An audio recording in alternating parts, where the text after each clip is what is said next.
Hello, masters and friends. Namaskar. A very happy morning, afternoon, and evening to all the participants and the viewers from all across the world.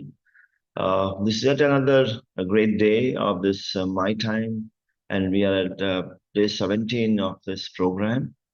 Uh, this program, My Time, is all about exploring the journey and uh, collecting and gathering wisdom from all across the world, from various masters and spiritual leaders. And today we are successfully completed 16 days, and day 17 is going to start now. I welcome you all again. To start the day, I would like to invite Sunil to share a few minutes about the research bites that he's been presenting successfully on what meditation serves and supports the world, through research papers. So welcome, Sunil, to share a few minutes about the research bites on meditation. Yeah, thank you, sir. Good morning. Good morning and good evening, everyone. So today's is something very interesting. Of course, all days are very interesting. The topic that I want to present today is the effectiveness of daily meditation breathing practices on test anxiety for students. Test is nothing but the exam anxiety for students. So this study explores how simple daily practices like mindfulness, breath meditation.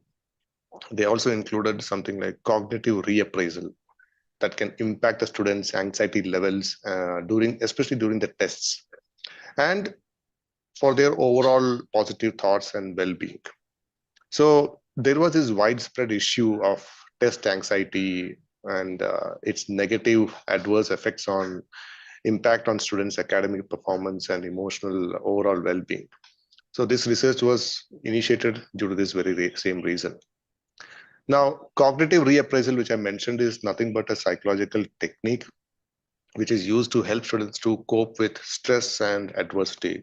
So it's a simple technique that involves reinterpreting the negative or stressful events as a neutral thing or much more positive. So it's like a positive affirmation. So this was also included as part of the study. And this study was carried out in the Department of Psychology, Yunnan University in South Korea. So what they did is the university students were divided into three groups. One practiced mindfulness, breath meditation. Another one was engaged with this cognitive reappraisal. And a third group was a control group, which means they are non-meditators.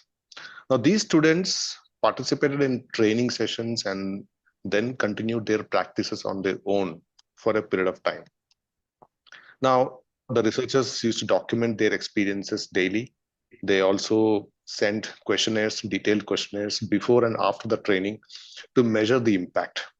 So what they found was that the key takeaway from the overall research is that the both mindfulness breathing and cognitive reappraisal significantly reduce the test anxiety, the exam fear among the students.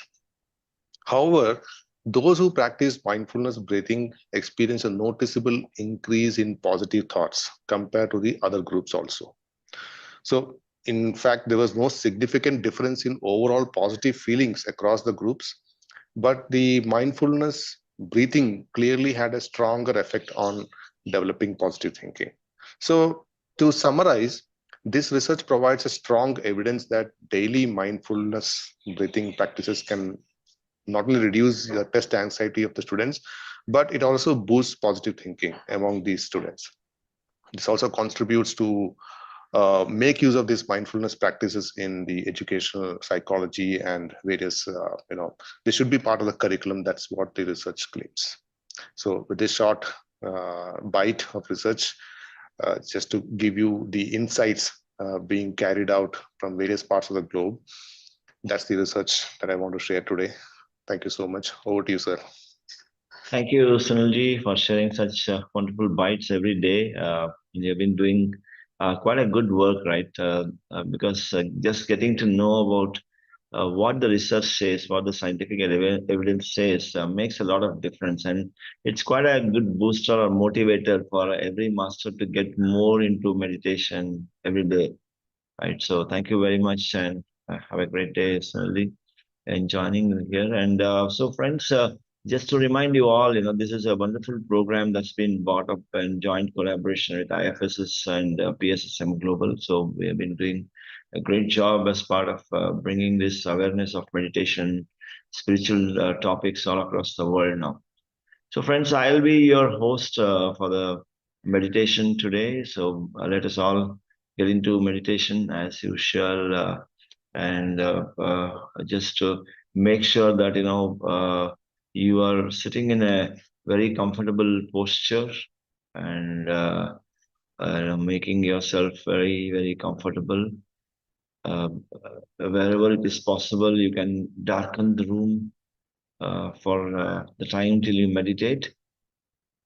Crossing your fingers and crossing your legs and taking support of your back is all good. You can make gentle movements during the meditation if at all your body demands it, but without opening your eyes. So today we'll be doing yet another session of Ana-Pana-Sati meditation. Ana-Pana-Sati meditation is a very, very simple technique. It is called Sukhamaya Pranayama, where the meditator will simply be a witness to the breath. So I request you all to cross your fingers, cross your leg, take support of your back, either sitting on a couch or a floor or chair, whatever is your comfortable posture, and gently close your eyes. You will be only witnessing the breath. It's just following every single inhalation and exhalation process that is happening on its own. The breath is happening every moment. We are going to be a mere witness to the breath. No visualizing, no chanting, no remembering of any guru, or no mantras, no worship, no prayer. It is only you, your own breath. Just be with your breath. Just be with your breath.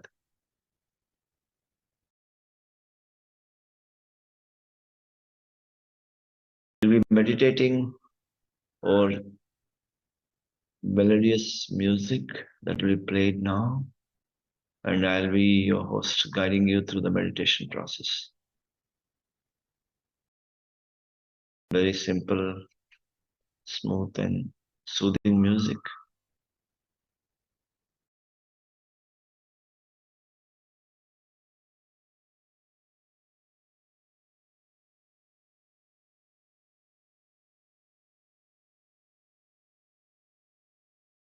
Just be with your breath.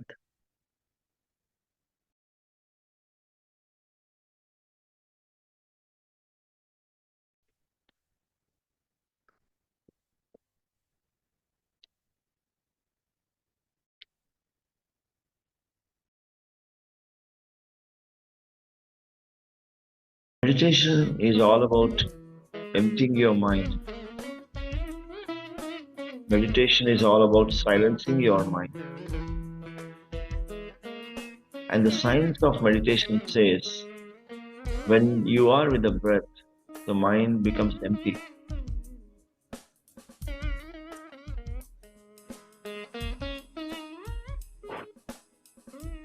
Group energies are 3 times more powerful. We are all sitting in group meditation today. Let us enjoy the bliss of meditation with every master who is there with us today, both physically and astrally.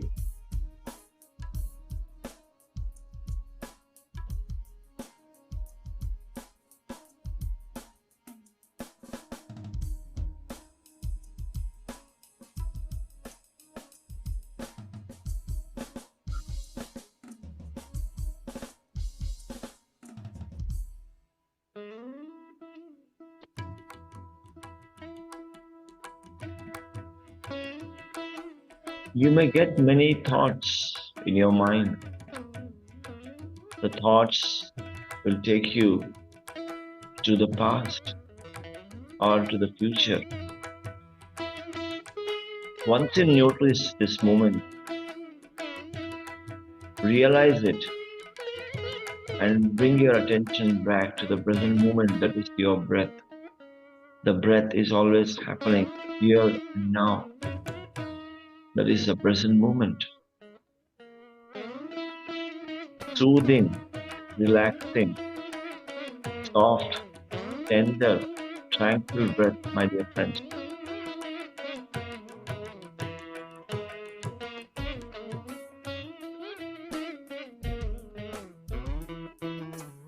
Gautama Buddha went all across the world searching for answers, but finally found solace with his own breath and got enlightened.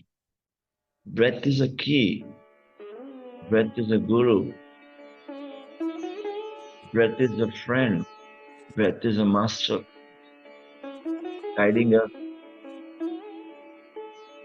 from the mundane physical layer, the cosmic layer of what we are. It's the shortest bridge to realize who we are. To get answer to every question we have. Who am I? What is the purpose of my life? What am I supposed to do? What is karma? What is life? What is death? What is an experience?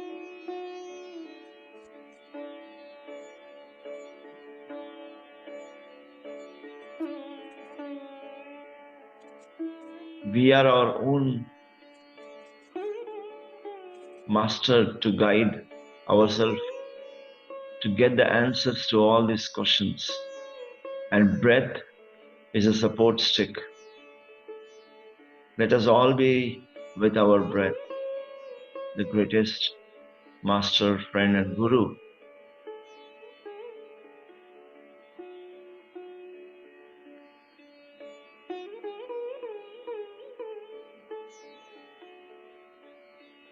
Keep your eyes closed. Whatever may be the experience, keep your eyes closed, my dear friends.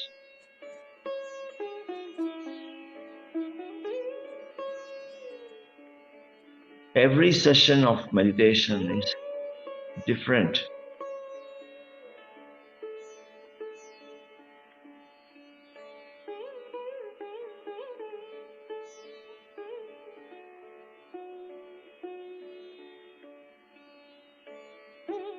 There is no expectation we set. Meditation is just to be, just to be, just to be.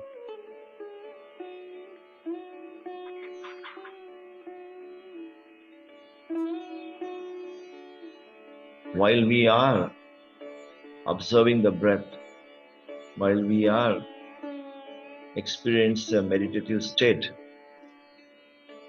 we may go through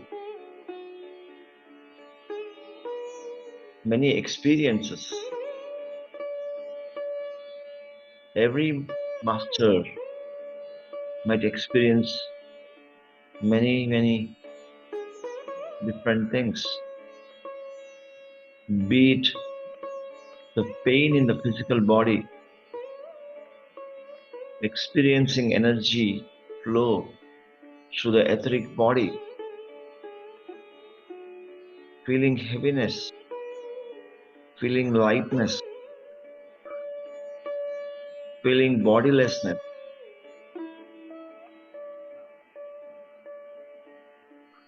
seeing light,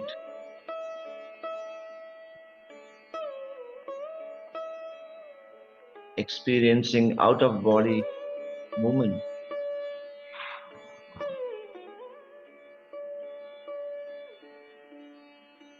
Visions of masters, visions of nature, visions of past life, or intuitions of the future. Experiences can be innumerable, unlimited. Whatever may be the experience, keep your eyes closed. you are seeking answers to these experiences, you may just put a thought as to what is this experience for me? What is this experience for this lifetime? I'm ready to seek higher and inner guidance.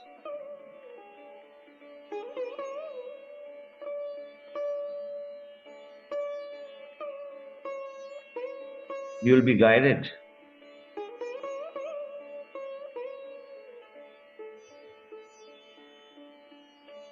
These experiences are not thoughts.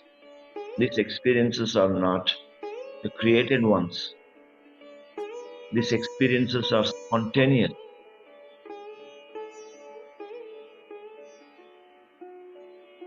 These experiences are journey from one dimension of what we are to many dimensions of what we can and what would be.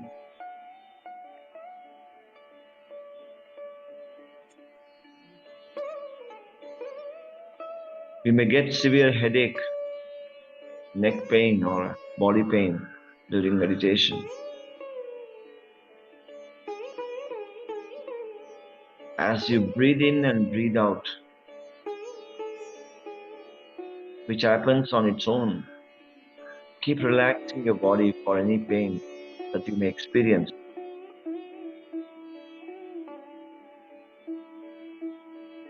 Every meditation session is different.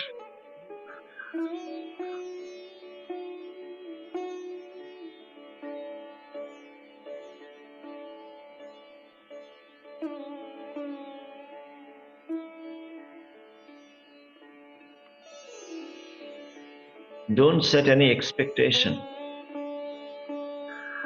Every breath is new. Every inhalation is new. Don't analyze your breathing pattern. Don't analyze how deep the breath is happening. How shallow is it? How fast or slow it is. This is only to witness the breath, the calm, soft, soothing, tranquil, natural breath.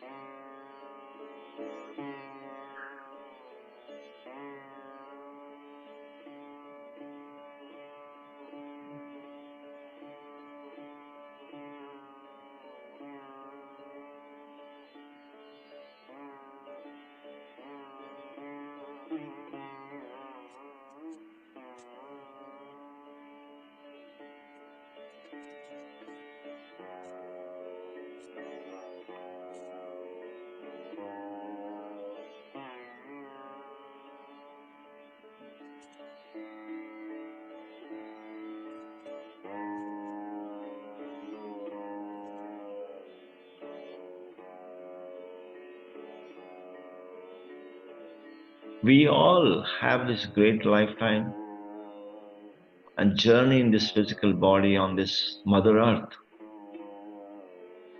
Let us all realize ourselves through meditation.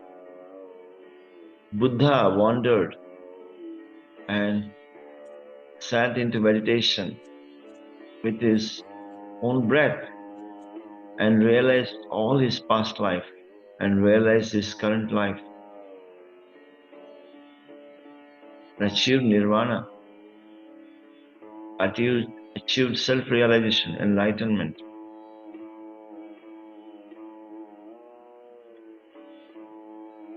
Meditation is to give time for ourselves, that many minutes as per the age, at least in one session like this.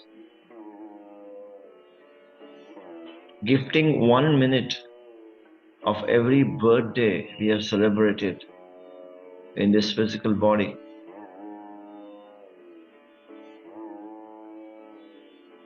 Giving time for myself is the most important commitment. Just 1 minute of every birthday we have celebrated, my dear friends.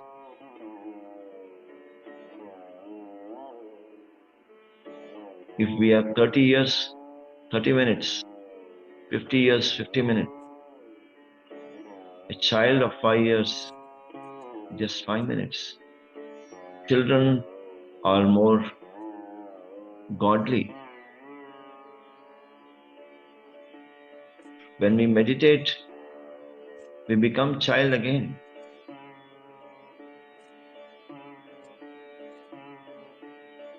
Jesus said, you enter the kingdom of God when you become child again. If you are a child, you enter my kingdom. You enter the kingdom of God. When we meditate, we become children again. Children are the replica of being a true God.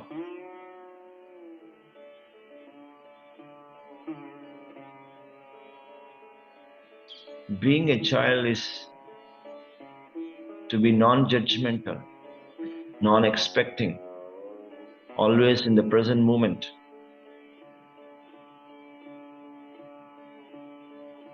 Let us all be with the breath, my dear friends.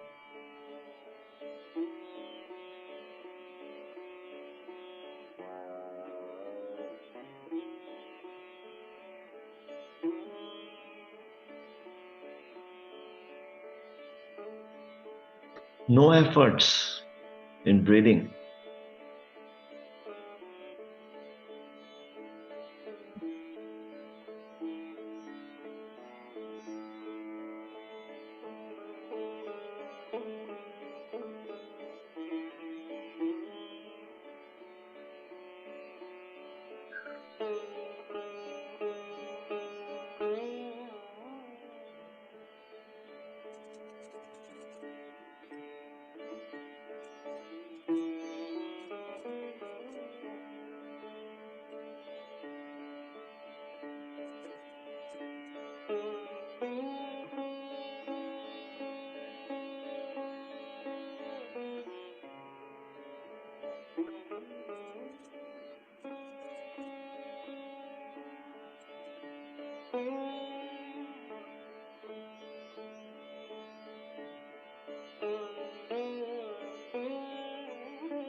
Come back to your breath, my dear friend.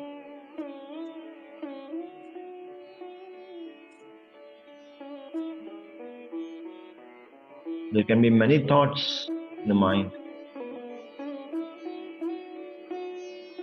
Realize it and just come back to your breath and be a mere witness.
Whatever may be the experience, don't open your eyes, my dear friend.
Being with the breath is the simplest way to empty our mind, silence our mind, and experience the flow of cosmic energy,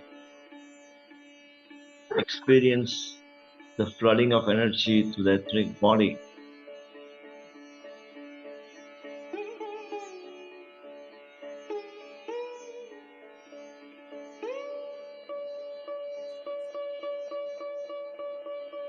When there is a flooding of energy to the etheric body, that's when the Nadi Mandala Shuddhi happens. There's no need of a Nadi Mandala Shuddhi Pranayama. Dhyana meditation is the key, the simplest way to cleanse our etheric body, to energize our physical layer, to energize our etheric layer.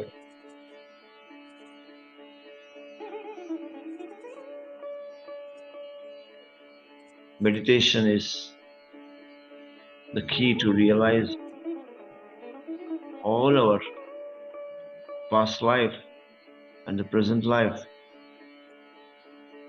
and create our own reality through conscious co-creation.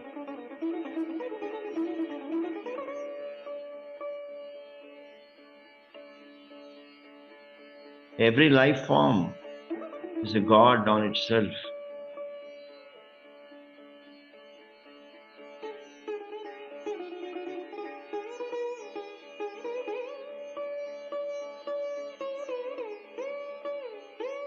We respect every life form.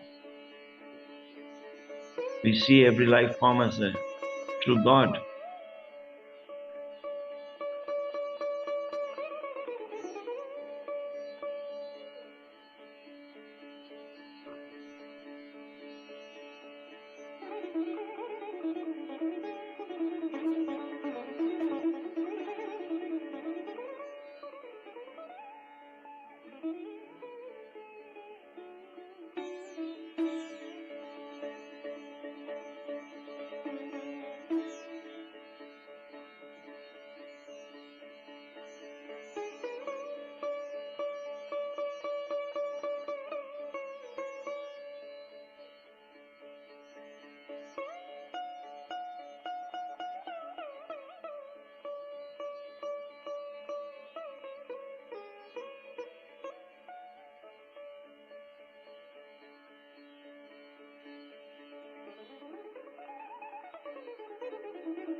Being with the breath is the most powerful and the simplest way of getting into meditative state.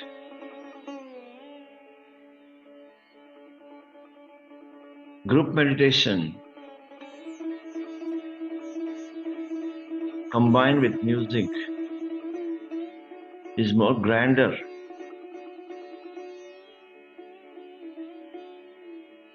We are all in group meditation with wonderful music.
Come back to your breath, my dear friends, my dear masters, and my dear gods.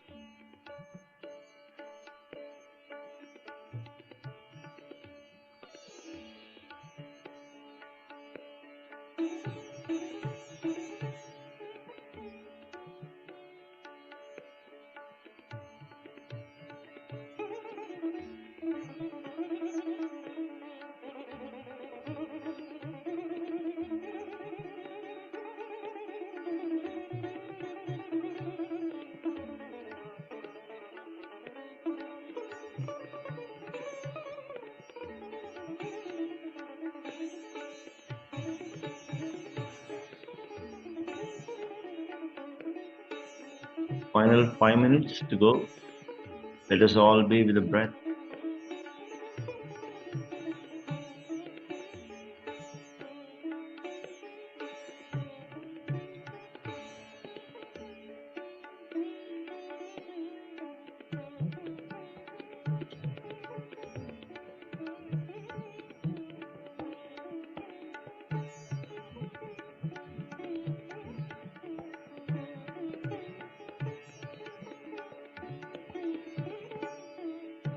Ana-Pana-Sati Meditation is to be with the breath, with every inhalation and exhalation.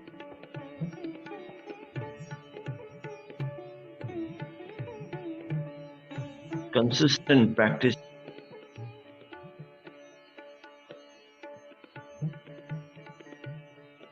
through observing the breath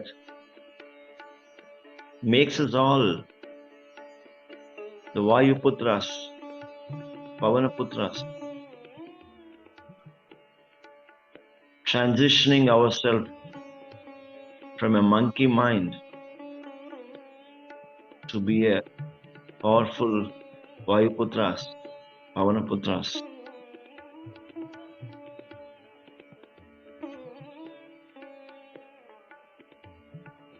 We transition to become Anjanaputras by achieving the third eye experiences, by experiencing the realization of third eye.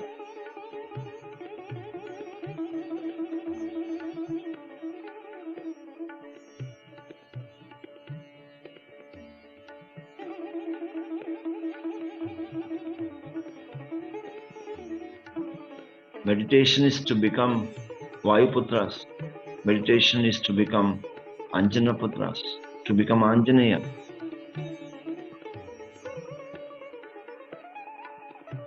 Moving from Markata Manasu, that means the monkey mind, to become a powerful being,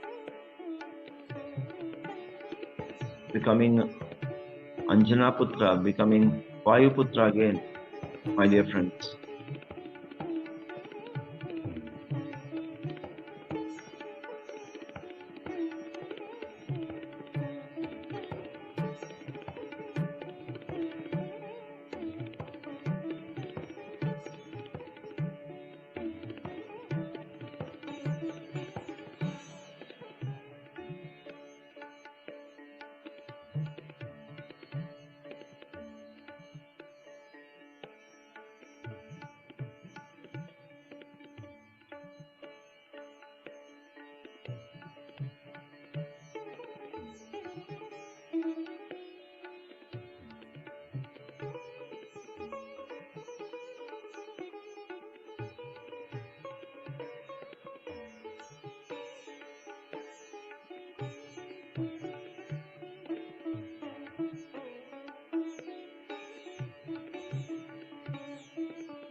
gradually shift your attention to your physical body again.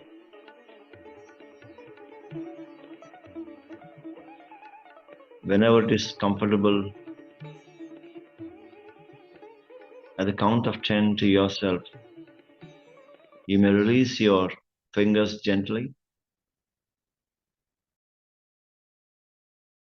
Bring a gradual movement into your physical body and gently open your eyes with a wonderful smile, my dear friends. So let us all give a big clap for this wonderful meditation in the morning. Thank you all for joining in this morning meditation hour, my dear friends. So, friends, it's a day 17, yet another day in this My Time 33-day program. So we today have a very special guest. Let us all welcome Parinitha Patri, madam. So welcome, madam. A very happy morning.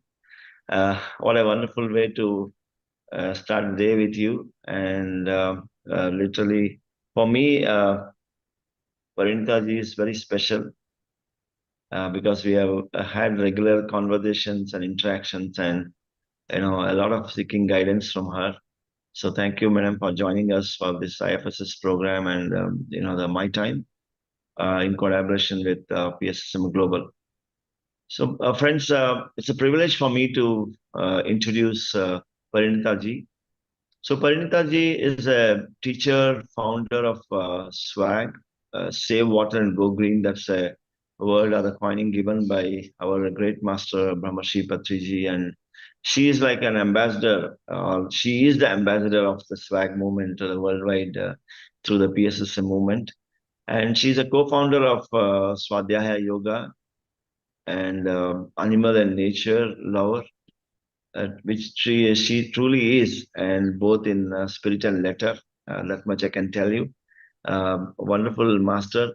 So Parinitha ji is elder daughter of our great master Brahmarshi Pitamaha Patriji and Swarnamala Patri madam. She's a co-founder of Swadhyaya Yoga. So she started her early days into meditation when she was as young as 3 years. Wow, what a wonderful way to start! And with such divine couple, that should definitely be there, right? And she believes in spreading messages on meditation and vegetarianism worldwide. And Parinitha Patriji, madam, is a greatest inspiration was her father himself, and that is Brahmarshi Patriji. And she believes that her life mission is to contribute and develop into a Dhyana Jagath, Shakahara Jagath, and Pyramid Jagath. And she has been resolving herself time and again and completely resolved into making this into a reality. And she is also, the basic principles like never complain, never judge, and humility has been her greatest qualities altogether. And a very adept reader. And she got married to Srinivas Reddy Garu, who is a master of Swadhyaya Yoga and a co-founder. He's a founder, and then Parinitha Patri madam is a co-founder, and many more qualities of herself. And one of the true inspirations that I could draw from herself is that I became a vegan through you, madam. So thank you very much for upgrading me from vegetarianism to being a vegan. And I can tell you that no more birthday cake cutting, for me, which has the milk product again, right? So that was the one which I shared with you in Delhi there. So later, I have resolved to be completely away from it, 100%, and no reasons can make me to go back to the dairy products again. So thank you for inspiring me and welcome you for this today's topic and guiding us through clear thinking. What is clear thinking all about? So it's very interesting topic that you have taken.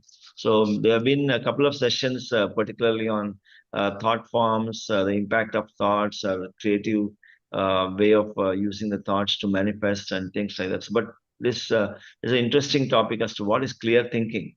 And you have been a great a guide and leader and giving a lot of guidance to various masters every day. And your commitment to sending messages on the swag and veganism, right? Being a vegan. So it's really a great inspiration to thousands of masters across the world. Thank you for joining us on the My Time, and over to you, Parinitha ji. Thank you, sir. It's very humbling to hear such lovely words and kind words from you. Sorry. So thank you so much, my dear friends. And I don't know if I deserve the half of what Suresh sir said. But nevertheless, we should keep working, keep doing what we are supposed to do, and forget about the results and just keep doing what we have to do. So that is what I have learned from Patriji, and results will come. Let's not get attached to the results, and let's just keep doing the work is what I think all pyramid masters have learned from Patriji. So thank you so much, my dear friends, for joining in today. And I'd like to bring in front of you a wonderful topic called as clear thinking. So before we start, I'd like to ask everyone to bring a pen and a paper or a book or a notepad or something like that, just so that you can jot down the points, because this is very helpful in the practical sense, where you can apply this to your life and really make your life beautiful by thinking clearly, because clarity of thinking is what we need every second, every minute, or every hour of our life. So let us all try to imbibe the quality of writing down, journaling, or doing something like that, so that it's ingrained in our brain, it's ingrained in our mind. So my dear friends, with your permission, I'd like to start a beautiful presentation that I've prepared for you. Just give me a second.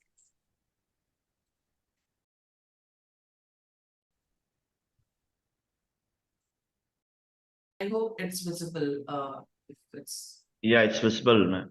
all right, wonderful. Okay, so this is clear thinking, my dear friends, and this is being accepted from Education is Transformation, Volume 2, written by Tortum Saradarian, sir.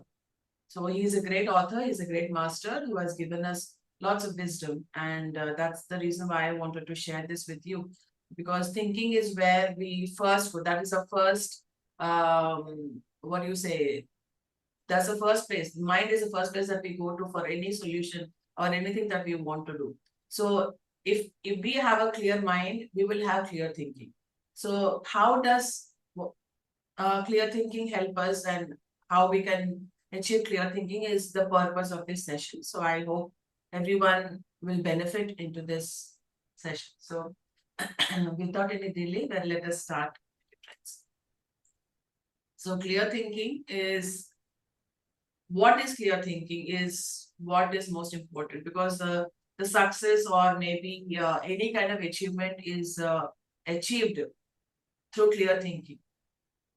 We can only be successful only when we can have a clear mind, a clear thought process, a clear thing, without any confusion, without any chaos, and without, if we do not have clear thinking, we will keep wasting our time. We will keep wasting our time by wasting our energies, wasting our resources, by not putting in our energy into the right things. So I'd like to ask everyone if you could switch on your video so that I can, feel like I'm talking to you and while doing this. So even if we inherit the possessions or anything like that, so without clear thinking, anything that we do is a waste, because our problems don't get solved. Our solutions, we won't be getting any solutions because we do not have any clear thinking. So that is why clear thinking is very, very, very important, my dear friends. If we really want success, then we need to cultivate clear thinking. Clarity of thought is what is most important. And this will not only be helpful to your material development, but also spiritual progress. it is definitely very, very important, because unless and until you have clarity of thought, you cannot be able to make decisions. And this is like clear thinking is like clear water. See, no murky water is there in your mind. So when there's no murky water in your mind, everything is clear. There's no contamination, there's no mud, there's no agitation, there's no chaos, there's no confusion in that.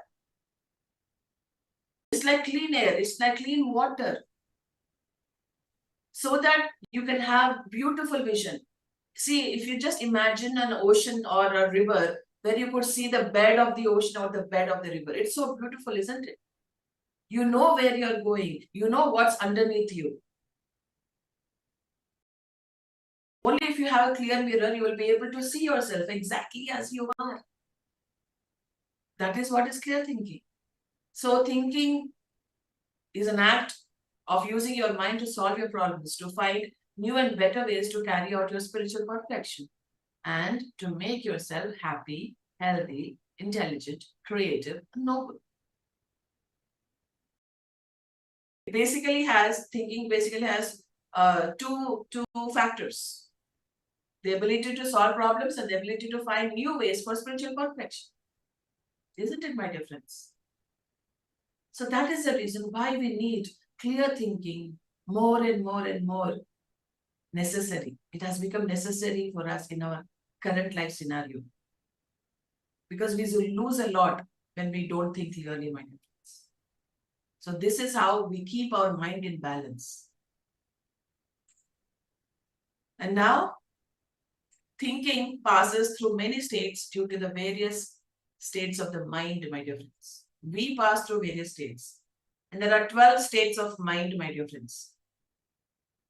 There are 12 states of mind which our mind passes through during our life. And let us learn what are those 12 states of mind and kind of understand yourself as to which state of mind is your mind in. This is about self-contemplation, self-assessment, self-analysis. No self-judgment, but self-analysis. The first state of mind is the undeveloped state of mind, my dear friends. Everything rests on clear thinking. And if we do not have clear thinking, we cannot become successful. We will contradict ourselves. We create inner conflicts and confusion and involve ourselves in time-wasting problems, time-wasting activities. And even if we acquire anything, everything is a waste. So undeveloped mind is something where there is no connection between the brain and the mind. The connection has not yet been created between the brain and the mind, my dear friends. That is what is undeveloped state of mind. When we do not have the connection between the brain and the mind itself, how can we get even a thought, even a pure thought? The first stage is the undeveloped state of mind, my dear friends, where there's no link between our physical brain and the mind. Then we come to our second state of mind, which is called as the lazy mind. And in this state, the brain is developed, but it is lazy. Do you ever relate to the picture that is there on the screen? You feel too lazy to think. You feel too lazy to, who will think about all those things? I don't have the energy to think about it. Do you ever feel like that? I'm sure you must have gone through such phases in your life where you don't have the energy to think, which is called as a mental energy. Just like physical energy, emotional energy, we have the mental energy, my dear friends. We keep thinking so much that at one point we break it. That, you know what, I give up. I don't want to think anymore. I don't have the energy to think anymore. And there's no energy in it, but only inertia and apathy. So that is what is a lazy mind. And Patriji says, I would like to add over here is that he says no to garlic because that creates mental inertia. So that is the scientific reason that Patriji says that we should not have any garlic. One reason is that it belongs to the non-vegetarian family. Another reason, scientific reason, is that it creates mental energy. You can experiment on yourself. You don't have to try, believe everything that I say. You can experiment on yourself. The moment the day you eat garlic, just observe yourself the next morning. See how your mind functions. That is the way you understand, oh, this is what it is. Try to experiment on yourself. Eat garlic one day and find yourself how your state of mind is in the next morning. There's mental inertia, there's mental depression. That is what the studies have found out. And this state of mind can be naturally or artificially produced. And our mind can be lazy because of drugs, marijuana, work, alcohol, or tobacco. Excessive pleasure. Anything excessive will make your mind lazy, my dear friends. If you have all the luxuries in your world at your feet, what is it that you want to think about now? If you're so full of your habits and yourself, what is it that you have to think about now? There's nothing. You just want to enjoy the pleasures that you are getting right now. And that is where your mind and becomes lazy and you become mentally lazy. Find yourself in such situations and see if your mind has been lazy and what are the causes of your mind becoming lazy.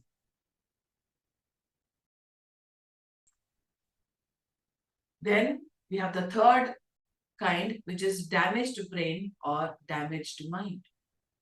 And as our brain can be damaged by accidents, hallucinogenic drugs, or excessive sex, or also can the mental body be damaged by various kinds of psychological pressures, psychic attacks, hypnotism, etc. All these damage the brain and damage the mind, my dear friends. Please be careful of not getting involved in such activities. And it can also be damaged by electric currents, radiations, or poisons. So you might have found at the studies that your mobile phone carries so much of radiation that it affects the brain. That is the reason everyone asks you to use the phone which has very, very minimal radiation. So I'd like to urge everyone to find out which phone has the minimum radiation and buy that phone, not because it is fancy or it has a 5G or whatever. Please take care of your brain.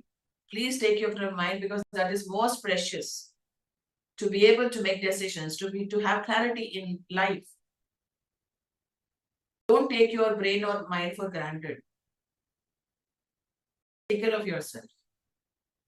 So even the psychological pressures, what kind of psychological pressures are you going through that can damage your brain or mind? This is the third level where our state of mind passes through, my dear friends.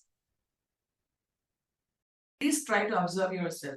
Try to find out what is happening with you, what is happening inside you, so that you find the cause and solve the problem. Let us not become mechanical, that something is happening inside and I don't know and I'm functioning. And I don't want to know. Because everything is happening automatically. No, nothing is happening automatically unless you are a machine. We all strive to become conscious beings, isn't it? Then we come to the fourth state of mind, which is called the confused mind. Do we ever get confused?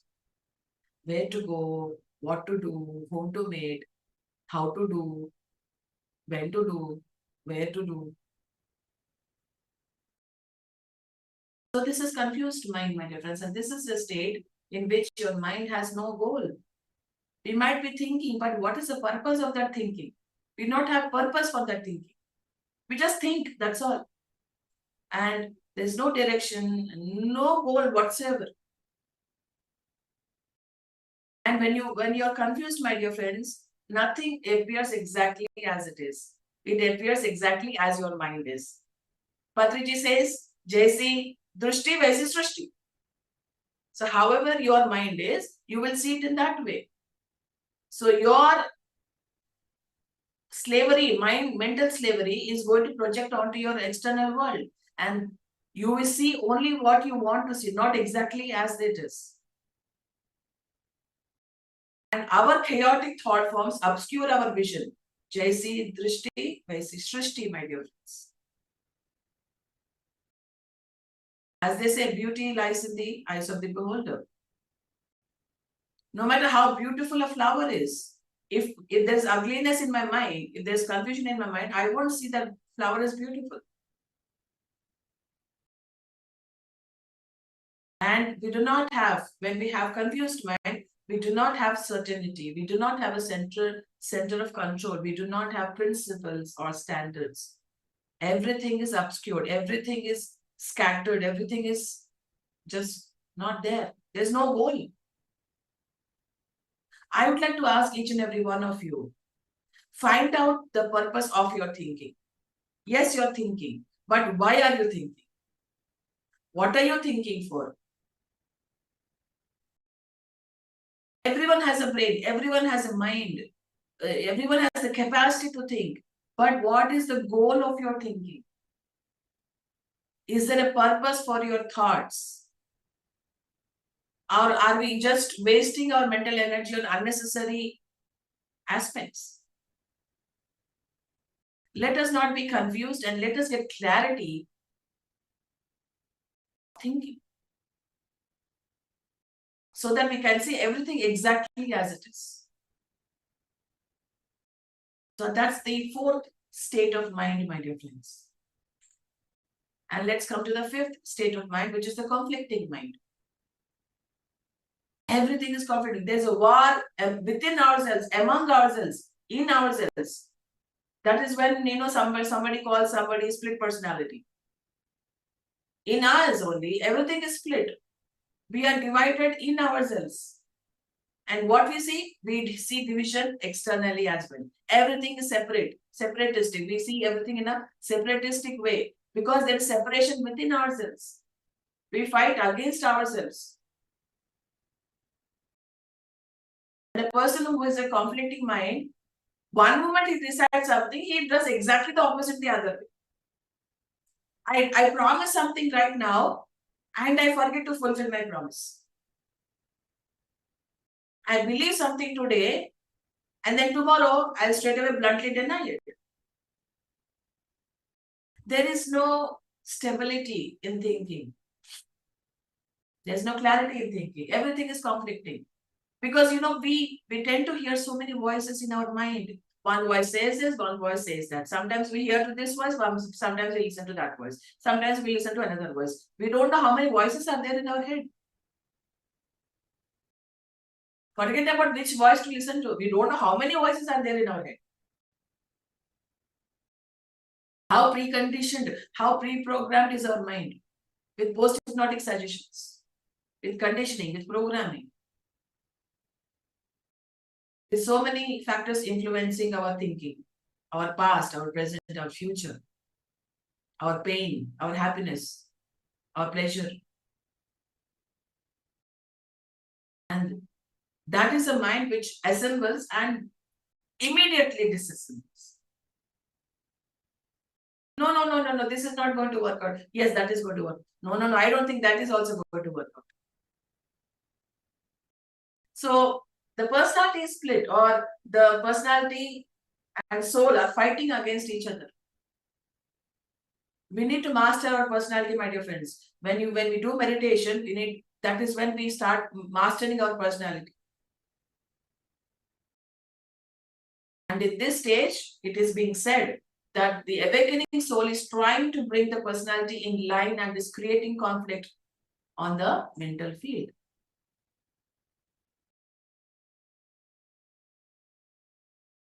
This is where the tension begins. Spiritual tension, as they say. The physical tension is different and the spiritual tension is different, my dear friends. Only when we have spiritual tension, that is when we start growing. There has to be tension in the spiritual body.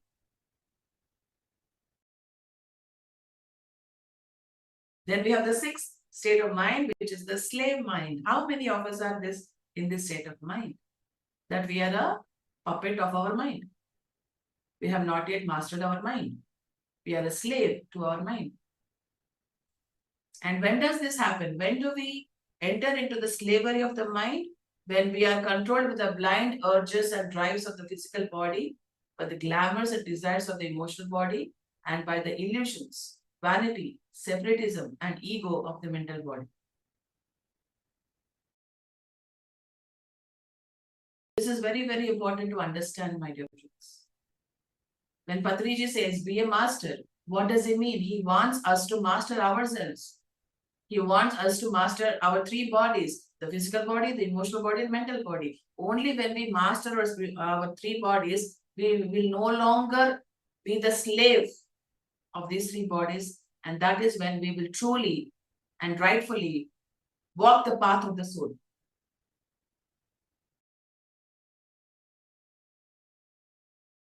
This is our mind, our emotional body, serving the lower purposes, the lower mind, the lower emotional body, the lower body.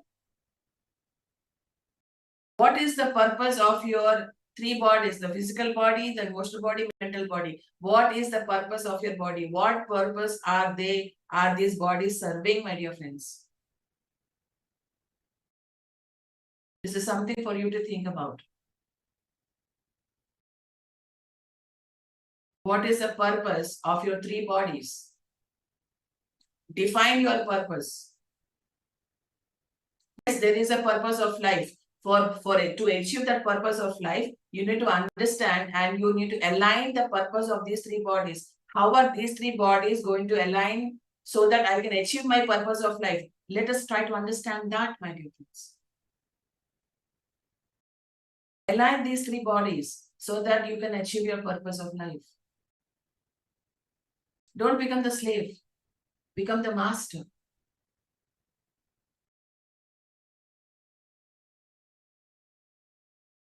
And how does the slave mind work? Where the mind says, you know what, I want drugs, I want alcohol. The slave mind says, aye, sir, your wish is my command. Just like the Aladdin and the genie. Aladdin is the mind and genie is you. You are going to fulfill every demand, every wish the mind asks, the emotional body asks, the physical body asks. That is when you become the slave. Those are the blind urges, glamours and desires, the illusions and the vanities, and the separatism and the ego that we listen to. That is when we start slowly becoming the slave and not the master. And then we come to the seventh state of mind. Sorry, then we still have a lot to understand in the sixth, slave mind. And when your mind is a slave, even its knowledge does not help you reject the impositions of the lower bodies. And this is why we say that it is not knowledge that helps your spiritual progress, but your transformation and beingness. We do so much of meditation, but as much as meditation is important, it is more important what do we do after opening our eyes after meditation? How do we lead our practical life? Your meditation should help you discipline your personality and gain control of your lower bodies. And that is when you can experience true freedom. Freedom from your physical slavery, emotional slavery, and mental slavery. And again, after gaining freedom, your lower vehicles serve your spiritual goals. Only a free mind can develop control over itself, my dear friends. So is your mind free? Is it truly free?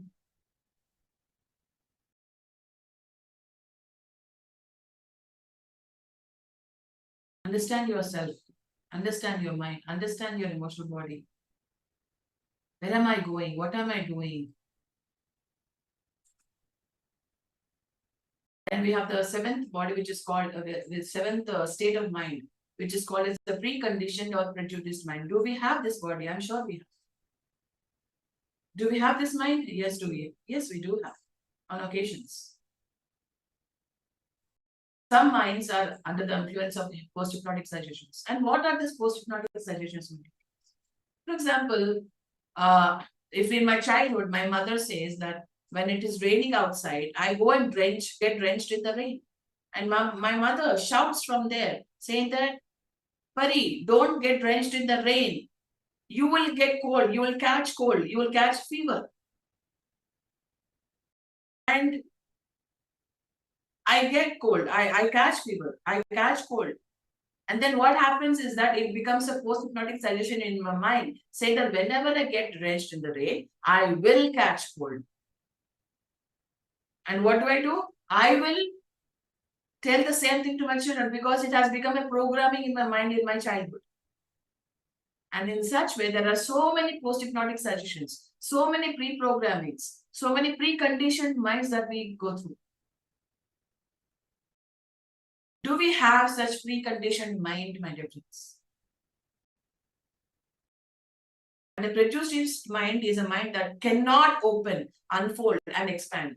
Just imagine you're just sitting in this room watching this program, right? You're sitting inside a room which has 4 walls. A prejudiced mind is like sitting inside a room which has 4 walls, my dear friends. I don't want to go beyond and see what is beyond these 4 walls. I don't want to open the door. I don't want to see what's beyond this. I am happy where I am, and I know that only this is the truth and nothing but the truth. I don't want to go beyond it. I don't want to open the door or the window to see, oh, what is there outside this window. I don't want to open the door and let anyone in or let myself go out. Because this has become my comfort zone. Your preconditioned mind, your prejudiced mind has become your comfort zone, and you don't want to disturb it. I believe what I believe, that's it. I don't want to create new beliefs. I don't want to challenge my beliefs. I don't want to create new opinions. I don't want to learn anything. I don't want to make new mistakes. I don't want to have new experiences.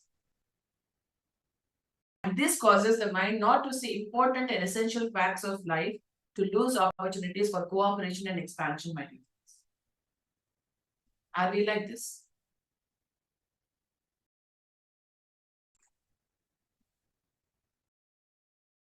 So it is interesting to know that the human mind can be preconditioned in the fields of politics, education, philosophy, arts, science, religion, and economics.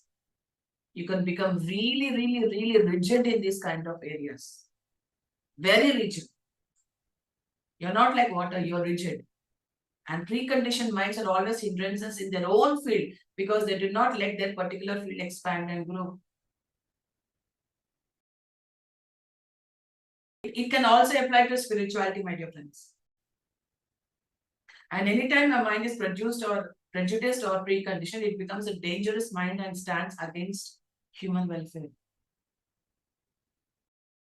If I have a prejudiced mind, if I start teaching people, what do I teach them?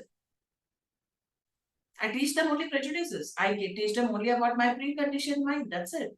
I can't go beyond what I already know, isn't it? Only when you expand yourself, you can teach a lot to people.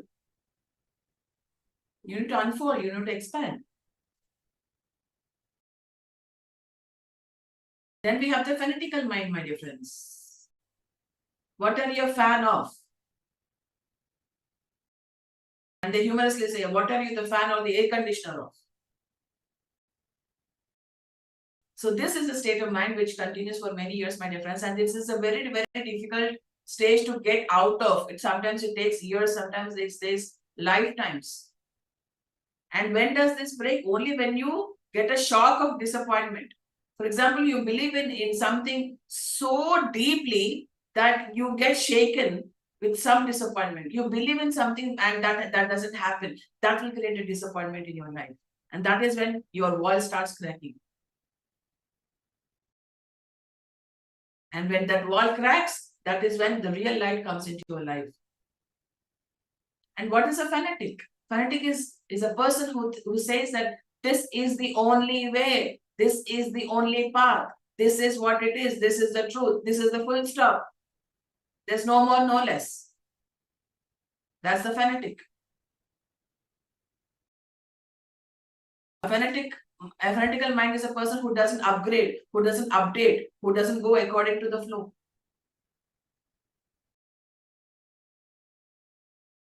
And if the mind of the fanatic person is opened, they go to extremes and they start denying everything that they used to believe in. Either they're always on extremes, and when they can be put in the middle path, when they find the right guru like Patriji. Either you be a complete blind believer, or you are completely against what you have believed. So when you come to the middle path, that is when you actually get rid of your fanatical mind. That is slowly the guru will get him out of his shell mind. And then we come to the striving mind, my dear friends. After the fanatical mind, after the shell is broken, what happens? That mind tries to strive, starts striving towards a better mind, better state of mind. Striving mind, my dear friends. And the striving mind tries to find new ways to solve his own problems and expand his horizons. How many times have you tried solving the same situation, same problem with the same solution? Did we ever try to change the solution? Did we ever try to change the thinking? Did we ever try to change the methodology or the process of solving problems? Have we done that? Oh, maybe this is not working. Let me try that. No. I have done this 1,000 times. This is the only way it is working. Do we ever say that to ourselves? You know what? In the past, this solution has not worked, so it will not work now also. In the past, this solution has worked, so it will work now also. We are preconditioned. So that is when we start not expanding. See every situation as a wonder, as a new moment where you can experiment yourself with. And we try to make our existence beautiful, intelligent, healthy, prosperous, and creative. When we have a striving mind. Is a mind striving, my dear friends? And a striving mind is an awakening mind. It slowly strives to awaken itself. And we slowly try to eliminate what's in the past on the path of perfection. We let go of the past. And it's very difficult to let go of the past. I'm not saying that it is very easy. It is very difficult to let go of the past. And we have no choice, we have no option, but that is what we must do. Just because it is difficult, we stop doing it. Because it is difficult. I give up. Your habits are driving you. Have you ever observed that you give in to your habits? Your habits are running you. That is when this awakening mind is where you surpass your habits, you surpass your past. You surpass everything and you strive to climb that mountain of spirituality. You strive to climb the mountain of your beautiful mind and go up to the apex. And that is when you really hear the calling. You slowly start developing the ear, the inner ear, where you hear the calling of the higher world. And that is when the visions can be seen. That is when you will break the routine. Patriji says, break the routine. Why do you think he says break the routine? You're habituated to do something in a certain way. You're habituated to think in a certain way. You're habituated to talk in a certain way. Break the routine, mama. That is what he says.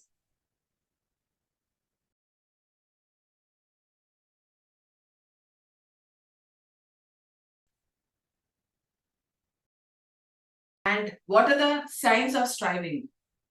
If you have these signs, these 5 signs, then you have a striving mind. Otherwise, you do not. As simple as that. There's no gray area in this, either this is black or white. What are the signs of striving? This is the first signs. I'm not saying that these are the only signs. These are the first signs, as Dr. Saradarian has said. The person begins to search and ask, and he tries to discover the causes of his limitations. Do you want to find the causes of your limitations, or are you happy with your limitations? Do you want to begin to search and ask, what is there further of your limitations? What is there beyond your room in the four walls? What is out the window? What is beyond the door that you have closed onto yourself? Do you wonder? Do you want to know? Do you want to expand? Or you are happy with your room? Then he searches for wisdom. He searches for wisdom in gurus, in books, in experiences. He searches for wisdom in everything. Everything can be your teacher. A person can be your teacher. A tree can be your teacher. Water can be your teacher. Air can be your teacher. Your breath can be your teacher. And he tries to discipline his nature. That's a third point. We try to discipline our nature, inner nature and outer nature, both. And we try to cultivate virtues such as compassion, empathy, love, service, sacrifice, generosity, gratitude. These are called virtues, my dear friends. And then he tries to come in contact with the centers of the light. Slowly, slowly, slowly, he tries to strive, come into the striving path. And then we have the 10th state of mind, which is the clear mind. Finally, we have arrived to the clear mind, my dear friends. And after striving mind comes clarity. But this is a gradual process, and it takes sometimes a long time, years or lives, to achieve clarity of mind. But once it is achieved, you are almost one with the mind which is in the Christ. When I say Christ, it is the higher self.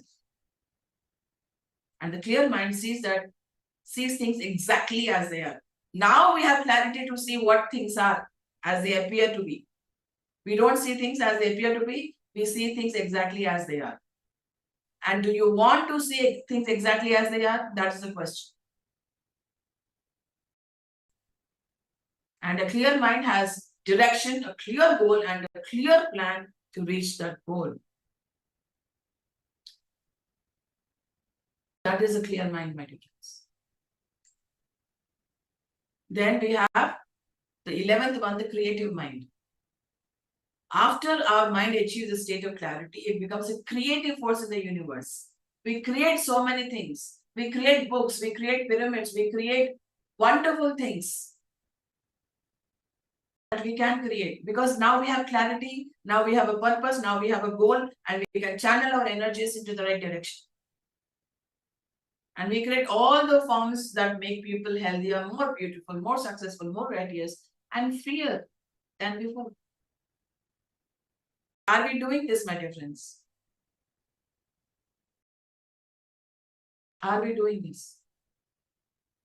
And the real artist does not entertain you and please your animal instincts by presenting violence and crimes, but through his art, he evokes the divine and creative force from you and challenges you to transcend your level of beingness. Are you challenging the divinity in others?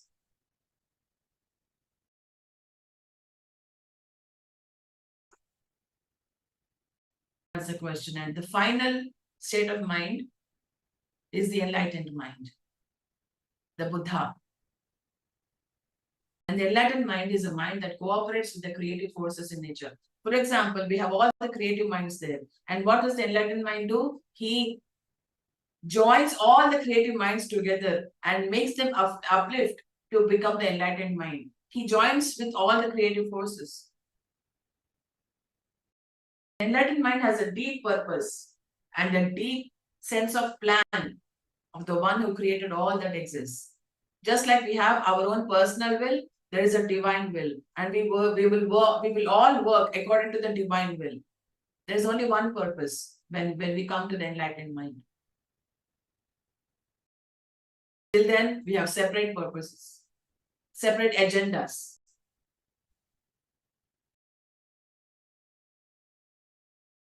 And a person who has an enlightened mind can clearly see himself as he is and what is going to be. Can we see ourselves as we exactly are? Do we have the courage to see ourselves exactly as we are? Do we know where we are going to see ourselves in the future? How we are going to see ourselves in the future? So, my dear friends, we have understood the states of thinking, and now let's understand how is clear thinking achieved. There are 16 points over here, which we all need to understand. So, how is clear thinking achieved? First point is that try to think from cause to effect and from effect to cause. Say to your mind, if you think this way, what may happen to me, to my family, to my nation, to humanity, and to nature?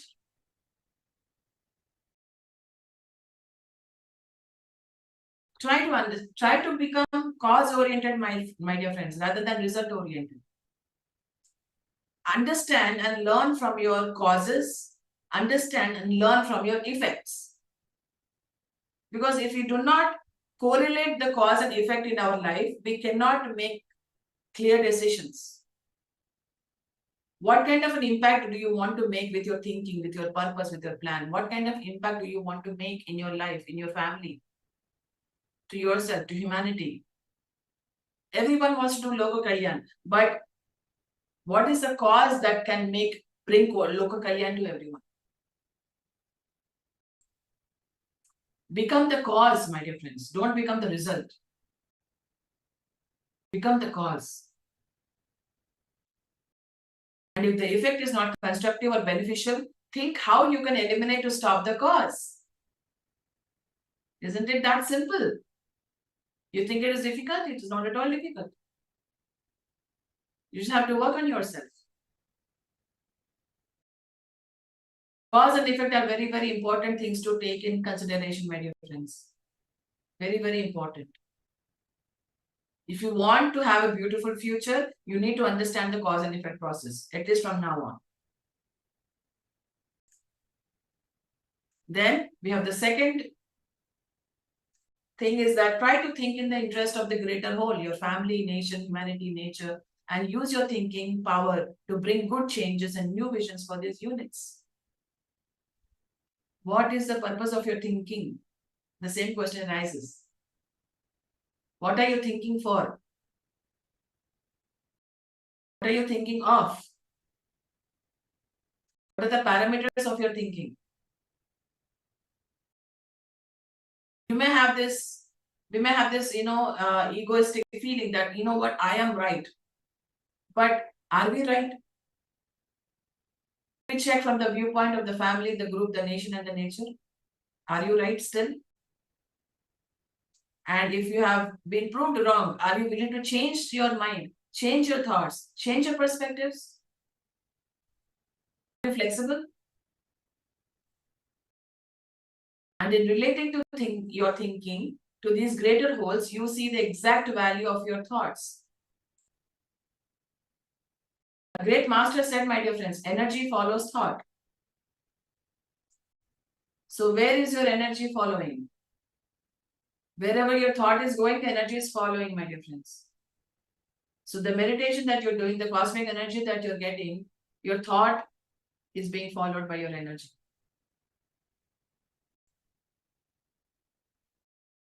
An old man used to say, when you're pulling a nail from a wall, do not worry too much about the nail. Think about the wall and all that is related to it.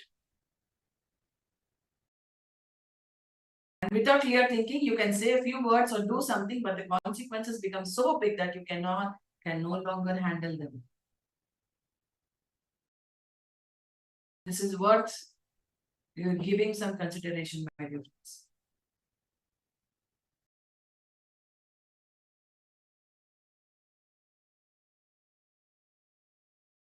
So that is what we need to think about. When we become small-minded, narrow-minded, we will think about only the wall. when we have a bigger mind, bigger picture in our view, then we will think about the wall and not the nail. It's such a beautiful concept.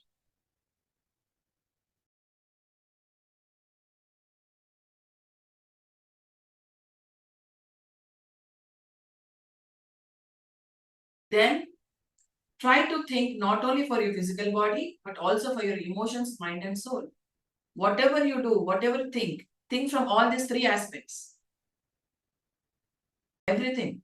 And you do things that make your physical body happy, but emotionally or mentally you feel painful, or you feel spiritually ashamed and humiliated. Think of yourself as a whole being and work for your whole being, not just for separatistic bodies.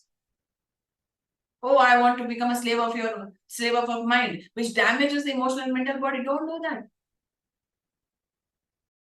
Think holistically. Think of yourself as a community and work for the community. And your actions must make your complete being happy and healthy, because you are a unit and your thinking must not be partial. And you do things physically that hurt your mind, or mentally that hurt your emotions, or emotionally that hurt your body, mind, and even your soul. And if you guide your thoughts or thinking along the lines of thinking for all the bodies, gradually you will cultivate clear thinking and see how wonderful it is to live in the light of clear thinking.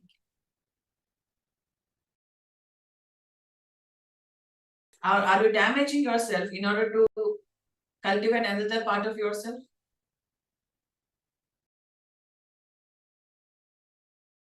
And clear thinking has no partiality whatsoever and does not create cleavages in your whole being. It doesn't work against itself. It works for yourself. And the fourth point is, try to think not only for your present interests, but also for your future interests. Don't think short term, think long term. Think not only for this incarnation, but for many incarnations to come, many generations to come, to the future of the earth, to the future of humanity, to the future of animal kingdom. Think big.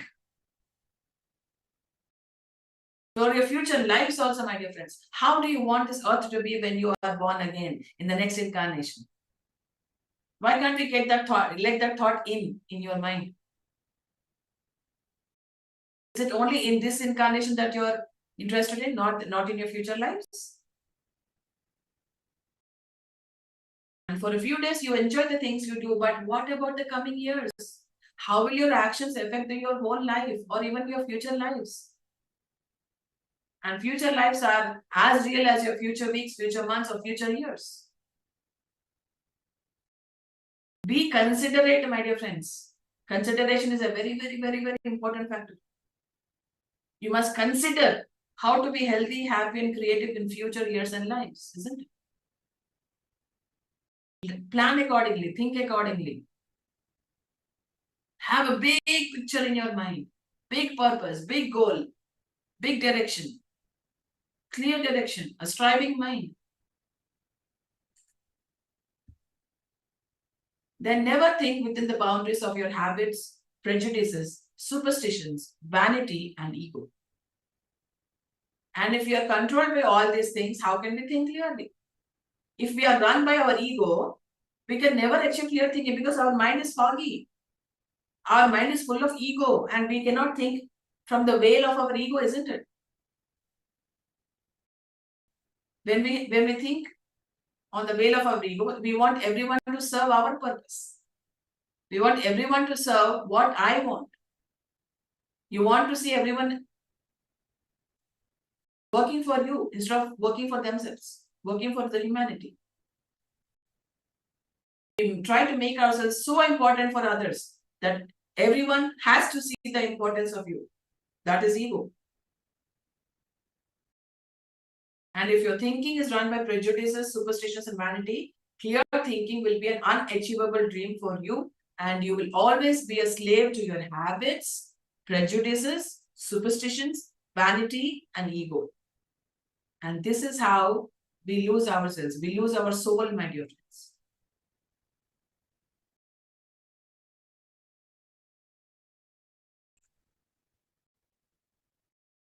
And most of the time, it is not who use our minds, but our post-hypnotic suggestions, invisible entities, forces, and even certain energy currents which are broadcast into the space. See, you have a car and your driver is missing. Anybody can sit in your driver's seat. And you will allow anybody to sit in your driver's seat. It can be a dark force, it can be a light force, it depends on you, isn't it?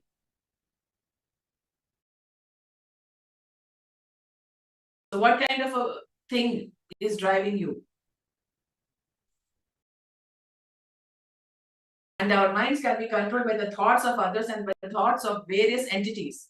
Our minds can be used against our own welfare if our thoughts are not clean and clear. And pollution in thinking gives outer forces the opportunity to occupy our mental mechanism. I'm sure nobody wants to let that happen. Nobody wants that to happen to them. Nobody. But are we? Are we letting it happen? And this is very easy to understand. If any of your organs is not healthy, you no longer control it, but the germs control it. And it is the same thing for a mind that loses its health through wrong, unclear thinking.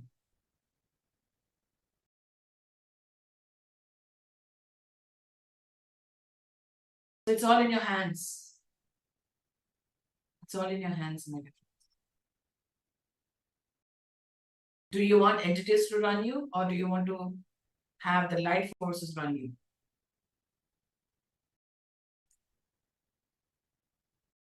And in most cases, it is not you who you think outside factors. If you can, for a moment, achieve a state of consciousness in which you can think independently, you will find the door leading you to a superhuman state.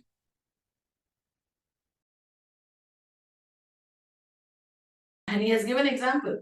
One day, a psychologist asked me if a mind could exist without all of these impediments, and the answer is yes. All greatness is a result of emancipation from these impediments. And we can slowly find our freedom by thinking by doing meditation. That is why meditation is a very, very, very important factor of our life. Meditation is a discipline and an exercise to learn clear thinking. And it is interesting to notice that it is easier to control the minds of others through developing habits, prejudices, vanity, and ego in them, and making them follow a planned action that it is a force of special actions on them.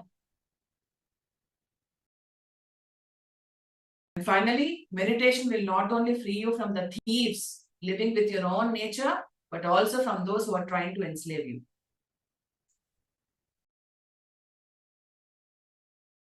Practice discrimination, my dear friends. Please practice discrimination.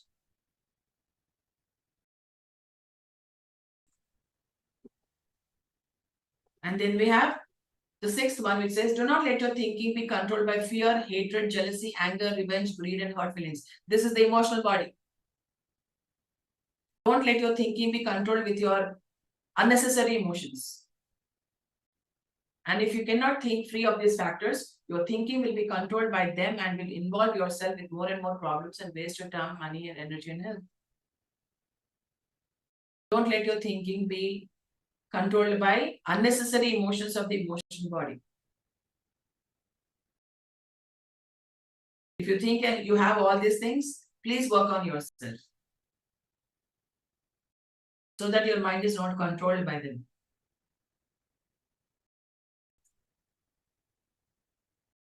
And this is why the world has so many problems in spite of so much knowledge and luxury. And people feel happy when they think inspired by their habits, fears, jealousies, anger, revenge, greed, and hurt feelings. But they don't realize that they are like airline passengers who are eating, drinking, and enjoying themselves when the plane is just about to crash.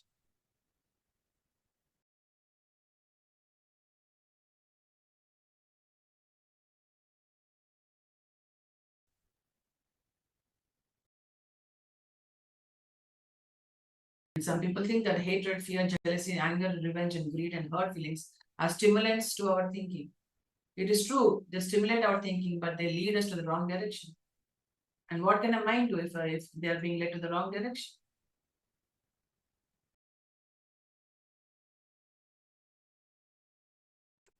Then before you think, for a moment, visualize a joyful or a pleasant experience. Always remember of a wonderful moment that you have experienced in the past. And joy is a form of light, and it puts your mind in a condition where you think more clearly. Joy enlightens the process of your thinking. And one is in an unhappy frame of mind. His thoughts run in reverse gears and he sees only the failure factors instead of seeing the factors which will lead him to success. A happy mind is a grateful, harmless, controlled, and creative mind. And before you think and make decisions, first feel happy.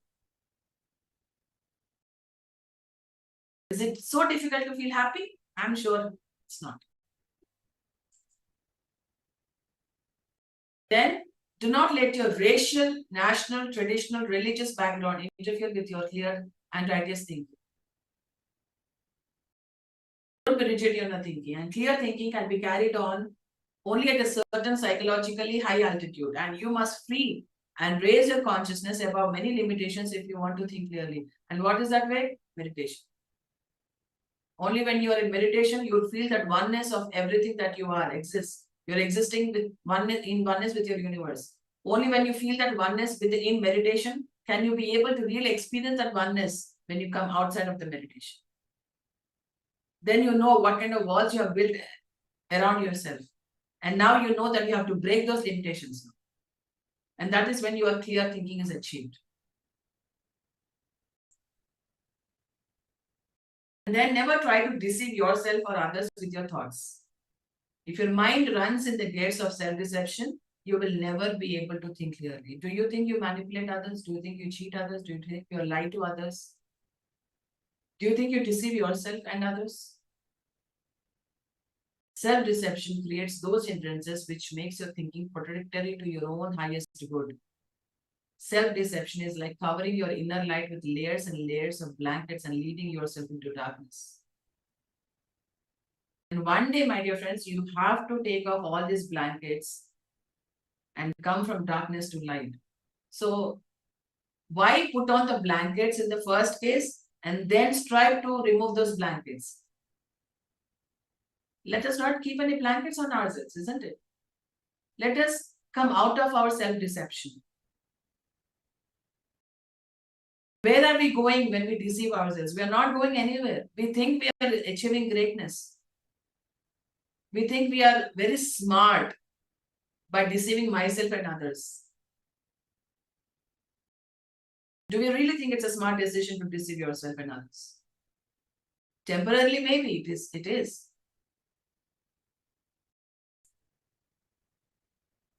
Then never try to falsify or fabricate facts.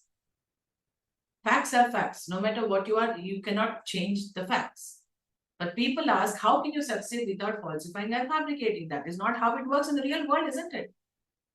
You have to manipulate, you have to tweak things, you have to twitch things to make everything work. Is it possible to save your skin in this world without fabricating and falsifying facts? You're taught that it is impossible to be successful with honesty.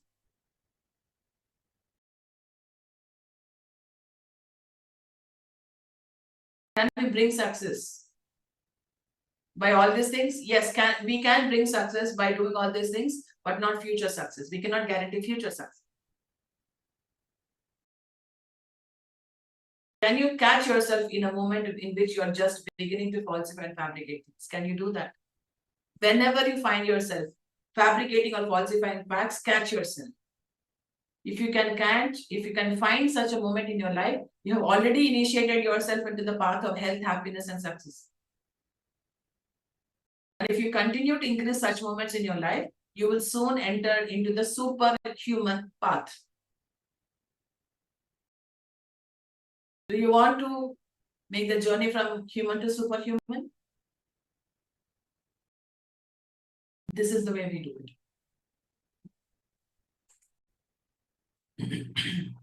Then never decide to take actions or make decisions under the pressure of flattery, bribery, and showing off. Don't flatter yourself, don't flatter others. Don't bribe yourself, don't bribe others. Don't show off. No need to show off. Everything that has to be watched is being watched by the higher self. Whom do you want to show off your abilities or your skills or your knowledge or your greatness? Nobody has to watch how great you are. Nobody has to know how great you are.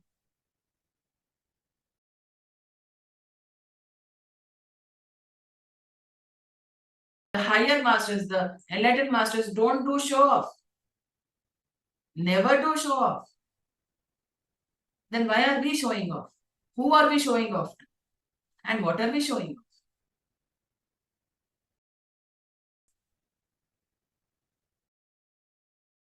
The greatest minds are the simplest people.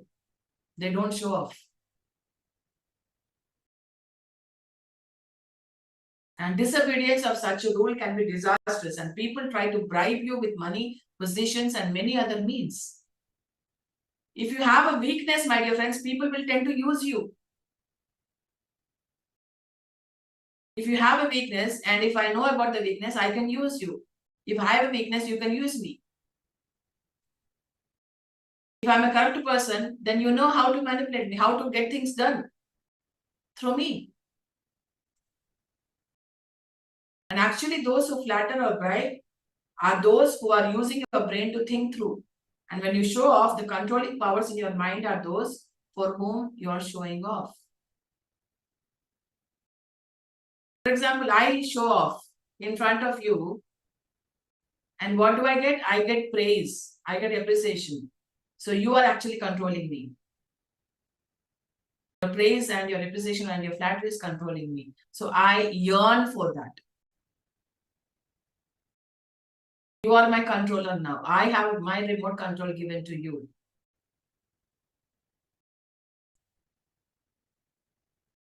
And the difference between animals and human beings is thinking. But thinking can even make you worse than an animal. And it is clear thinking that makes you a supreme human being. And clear thinking cannot be achieved if you're running under the influence of bribery, flattery, and showing off. Animals cannot make themselves human, but human beings can make themselves as animals.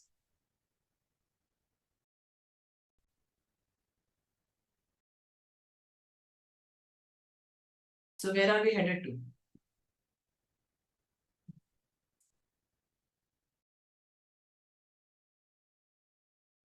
Then we are coming to the final points, my dear friends. And the 12th point is that before you think, ask the light of your soul or the light of Christ or the light of God to guide you in your thinking. Meditate and ask yourself, consult your intuition, consult your heart, consult your soul.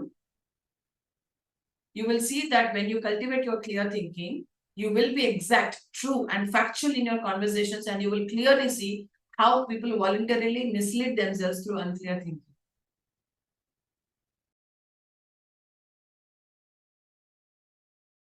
Let's cultivate the habit of going within first and then going out.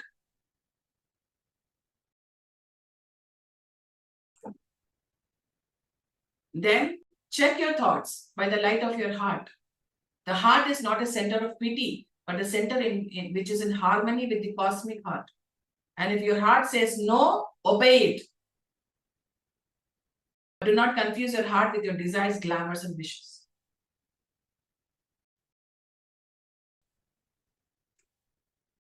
We always tend to do what we like rather than what is right. Let's underline this sentence. We mostly do what we like and not what is right.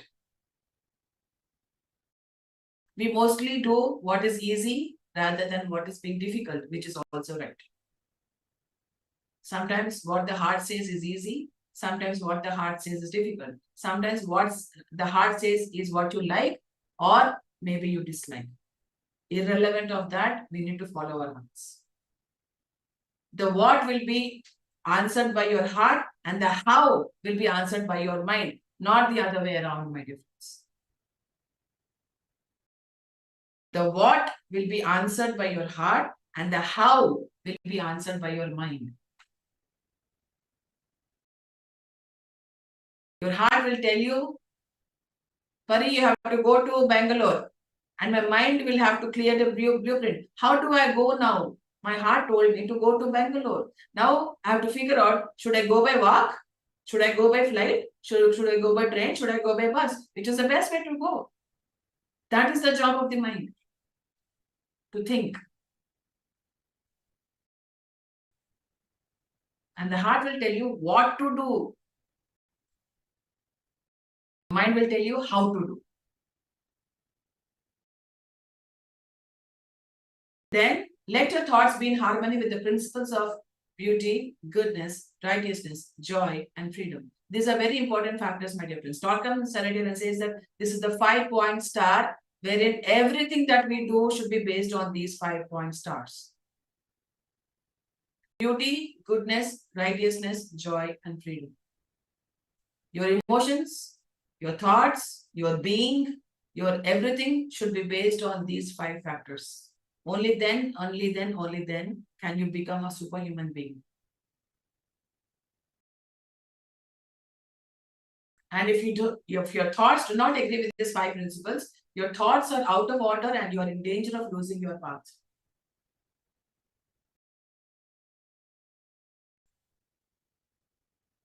Then last but not the least, we have another point to go, which is the most important point. So before you think or make decisions for a few minutes, keep total silence. Be with yourself first. Be in total silence, mental silence and verbal silence, both. Silence will help you focus your mind in the clear light. Practice Mauna, my dear friends. There's a beautiful workshop in Pyramid Valley which happens, is called Stillness. Try to go there and be with yourself. And the last one, our beloved Brahmarshi Patriji says that the ultimate solution is meditation. Learn how to meditate. Regular and continuous meditation eventually will make you a free and clear thinker.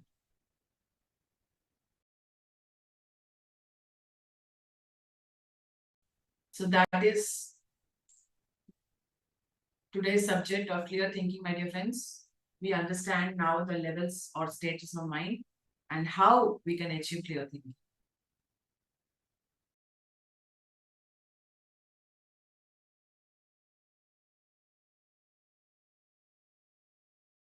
I'm sorry, we can't hear you. Sorry, I think I was on mute. But it was such a wonderful session, ma'am. So we didn't even realize how the time flew, and it was really a very mesmerizing topic, right? So of course, we speak quite a lot of topics, particularly on the thoughts, on the mind, more in a scientific way. But this is the clarity of mind, the clarity of thinking, and you have taken us through the various dimensions of what the thought patterns can be and what is really the different states of minds that can be, right? Right from being a destructive mind or a lazy mind or an undeveloped mind to how we can develop ourselves by upgrading ourselves to become conscious and to lead to an enlightened mind, so a creative mind and unlimited mind, right? So really, this was my first experience, and of course, you'd have definitely taken inspiration from the work you and Srinivas Reddy sir are doing on translating this all the material of Torkam ji into Telugu and many other languages. So it's a wonderful way of presenting it, and definitely it's. I would like to open up to the audience for any questions they have, and for me, it's taking a lot of takeaways for the day. So I started making notes, and it gives me a lot of material to think and contemplate on. Thank you. I want to apologize for going over the time. Really sorry about that. Not to worry. I think it's still worth the time that we spend and invest in ourselves. Yes, I think there was one early question that was just asking what is the difference between mind and brain. I would say it's just a synonymous thing that you use between mind and brain. So here, for this purpose of this discussion, we can think everything as mind, right? So we are not talking much about the brain side of the story. Yeah, sure. Any questions, friends? Anyone wants to interact with Madam? So can just raise your hand or just prompt for any questions. So there, while others rise up, so there's one question that was come on chat by Lataji. Does kids have clear mind? That's a question that's been on the chat box. They may not have clear mind, but they have a pure mind. So the clarity will come when they start experiencing things, when they start knowing about things. That is when they get clarity. They may not have a clear mind, but they definitely have a pure mind. Their mind is very innocent, very pure, very clear like water. Yeah, absolutely. Yeah, in fact, that's every master said that the kids are nothing but gods themselves, right? It's the purest form of the godly state that they are in. So that's answers. And I would like to now call upon Swanlata Madam for her few words and then interacting with you, Madam. Welcome, Madam Swanlata ji. Good morning. Thank you for the good session. Where is Parinitha? I'm not able to see her. Thank you on for your the mobile. That's why you're not able to see me. Oh, yes. I'm a full presentation. Just represented Tarkam in a full way. Thank you. Thank you. Very nice. Thank you, ma'am. Okay. Lataji wants to. Yeah.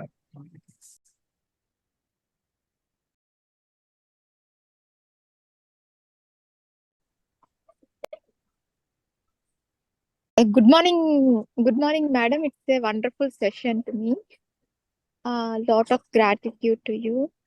And the question I have is: we have 12 kinds of mind, right? So, for clear, is there any order between order to achieve clear mind? First we have to like 1, 2, 3 order we have to go for it, or how it will be? It depends from person to person, ma. They're not different minds. They are different states of mind that we all go through as a state of mind. So from confusion, we slowly get into striving mind. From striving mind, we slowly get into clear thinking. So they're all stages of mind where one person goes through. But again, whether it is an order or not depends from person to person. Okay. But it depends on the situation. Every day, mind goes different stages, right? That is what I'm saying. So everything depends on you, not the situation. That is what is stages of mind. So situations come and go, situations happen, everything. But how your mind is in your hand. Do you want to make a confused mind, or do you want to make your mind more clearer? Doesn't depend on the situation. It depends on yourself, actually. Yeah, that's correct. But very difficult to follow. Yes, but it is not impossible. You can still make your mind come to an enlightened state of mind, just like Buddha. So whoever have clear mind, can we call them as enlightened masters? It doesn't matter what we call them. As long as there is a clear mind, that's it. Okay. We do not have to put tags or labels onto them. We are not worried about the labels. We are worried about the states that they are.